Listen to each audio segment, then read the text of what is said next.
peut-être une légère baisse de niveau. Est-ce que ce résultat vous surprend ?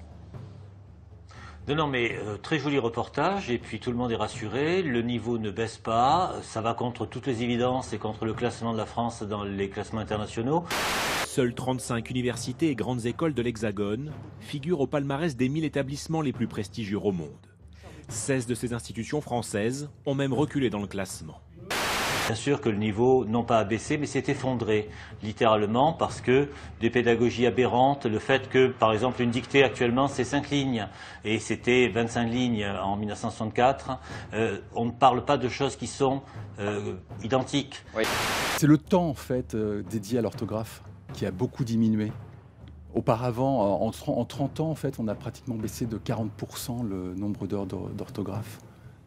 Niveau de maîtrise, en fait, les gens, en fait, s'ils avaient une copie aujourd'hui, ils auraient une note d'environ 9 sur 20 lors d'une dictée. Toutes les facs actuellement, tous les BTS font des cours d'orthographe pour essayer de sauver ce qui peut encore l'être, parce qu'on a baissé les bras depuis, disons, une quinzaine d'années. Mais 2 ans plus tard, c'est la déception. À l'entrée au CE2, ces mêmes élèves sont par exemple moins forts en compréhension de texte, en vocabulaire, moins 6 points, et en orthographe, moins 5 points. Alors simplement, ceux qui réussissent bien, ce sont ceux qui ont eu des parents qui ont bien réussi. Alors, 10% à peu près. Mais ceux qui vont se planter sauvagement, ce sont ceux que l'école actuellement ne sauve plus.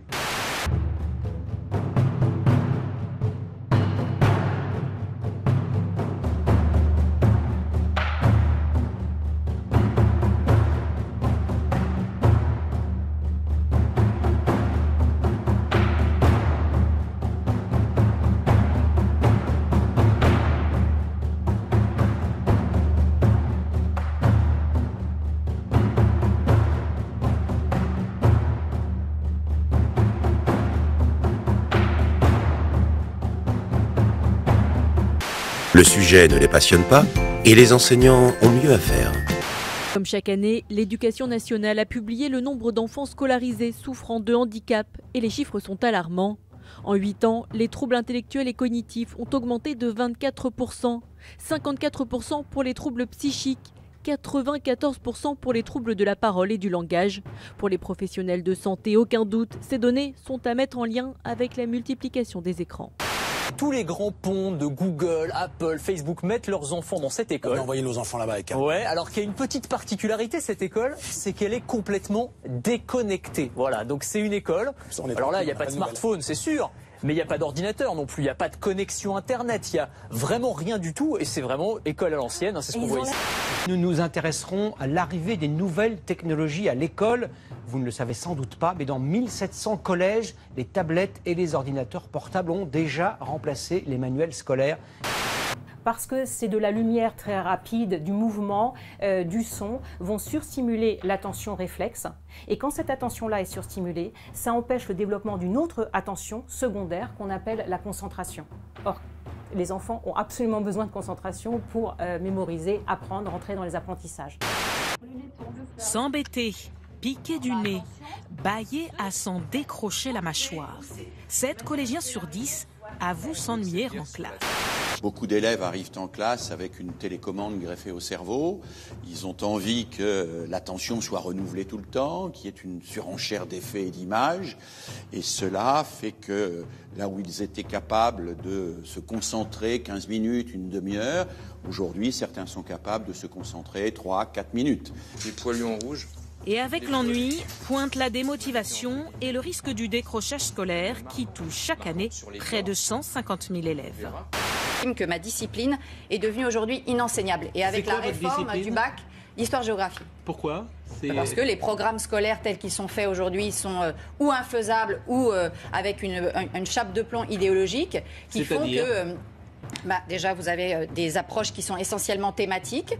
Si je considère par exemple ma discipline en géographie, on ne fait plus de géographie physique, ce que je considère être la base de la géographie. On ne fait que de la géographie des flux, les flux humains, les flux de capitaux, voilà, c'est-à-dire le monde liquide. Quelle est la capitale du Mexique ? Cancun. Cancun. J'ai rien dit, la vie. Attends. Non, c'est l'autre là. L'autre là. L'autre quoi ? Moi je suis pas dedans. L'autre. L'autre, ouais, c'est... Ouais, je vois l'autre, là. Oui, la capitale. Les élèves sont en quelque sorte des cobayes d'une déconstruction de notre histoire, de notre géographie, de notre culture collective. Et le résultat est en train de s'aggraver. Comme tout jeune professeur qui se respecte, qui a 21 points, qui n'est pas marié, qui n'a pas d'enfant, j'ai été mutée là où personne ne veut aller. Du coup, j'ai été mutée dans l'académie de Créteil. La vidéo dure 20 secondes à peine et l'épisode a semblé bien faire rire son auteur. Mais il a sans doute paru interminable pour cette enseignante, une arme braquée sur la tête, menacée par un élève, visiblement furieux de figurer sur le registre des absents. J'ai démissionné. Appel au secours avant qu'il ne soit trop tard.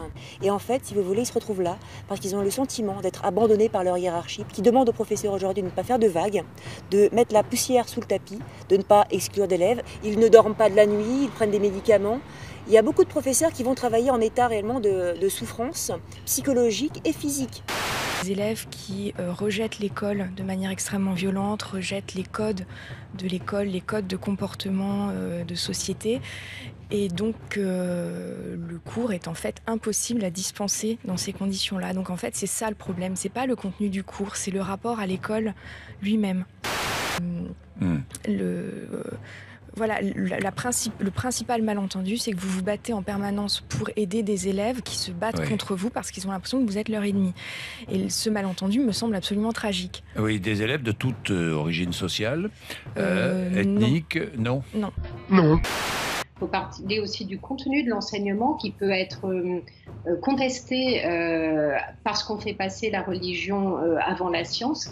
Donc tous ces phénomènes-là sont connus, reconnus, et j'allais dire tout ça a été analysé dans un rapport qui s'appelle le rapport Aubin, qui est paru en 2004 et qui signalait déjà les mêmes faits. Vous avez été insulté, hein, oui. Sale française, sale pute, je le dis. Hein.